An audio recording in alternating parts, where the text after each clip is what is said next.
Our last set of problems in 4.3, we're looking at using what we called the remainder theorem. So your notes have this big thing from the textbook that goes through how they made the remainder theorem. But really, we already looked at what that result was. When I use synthetic division, the remainder is the same thing I would get if I plugged my house number in for x in my original function. So the remainder just states that. It says if a polynomial is divisible, right, is divided by x minus k, then the remainder is the same thing I would get if I plugged in k into the function. What does that look like as an example?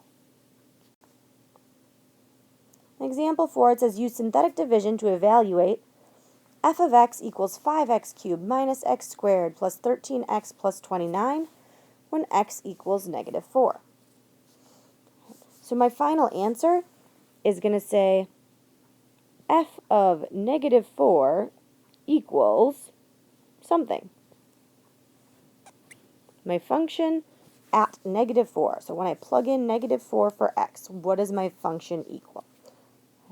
What is the y value?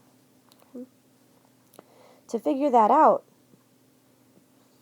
I can use synthetic substitution. Synthetic division, synthetic substitution is synthetic division used to plug in a number. So my house number this time it gives me is negative 4. It already tells me x equals negative 4, so I know I don't need to figure out what makes it equal to 0. Right? There's already an equals. And then my coefficients are 5, negative 1, 13, and 29. I made sure right away that I didn't need to add any zeros in as placeholders. Drop down my 5. Negative 4 times 5 is negative 20. I add, I get negative 21. Negative 4 times negative 21 is 84. And when I add, that gives me 97. Negative 4 times 97 is negative 388. When I add, I get negative 359. That means f of negative 4 is negative 359. So if I'm trying to evaluate, I only care about my remainder. I don't need to write the answer to the division problem. I just need to know what my remainder is. Could we check that? Right. Check that by finding f of negative 4 the way we did in 4.1, by actually plugging negative 4 in for x everywhere.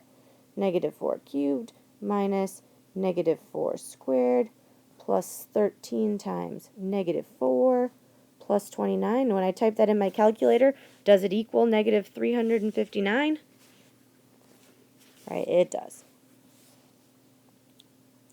So see if you could pause the video and try those last two U-tries, number 5 and number 6. Don't forget, if there are missing terms, to fill in zeros. So hopefully you paused the video and you tried these two problems before watching. It tells me to put 4 in for x. My coefficients were 3, negative 9, and negative 19. If I drop down my 3, 4 times 3 is 12. Negative 9 and 12 is 3. 4 times 3 is 12, and negative 19 and 12 is negative 7. Really? Example 4 was a really big number. Like, that was a really big number. That one wasn't nice either way. But there's a lot of these that are going to be a lot nicer to do with synthetic substitution without a calculator. Like, I can do that in my head pretty easily versus actually plugging in 4. So it can be shorter with synthetic substitution. Really, this idea carries into our next unit or lesson when we start looking at something in 4.4 that you're going to see. We care about making sure the remainder is 0, which meant that it would have been evenly divisible. Right? So that's where we're headed with this and what we're going to use it for in terms of using that remainder theorem. Right? But I can use it to evaluate. So this means that f of 4 is negative 7. And the last one. It wants me to evaluate at 1, so I use 1 for my house number. This time I notice I'm missing an x term. I need a 0x in there. So I have 1x to the 4th, 5x cubed, negative 10x squared, 0 x's, and a constant of negative 4.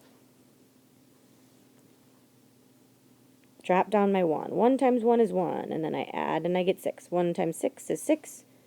Add and I get negative 4. 1 times negative 4 is negative 4. Add and I get negative 4.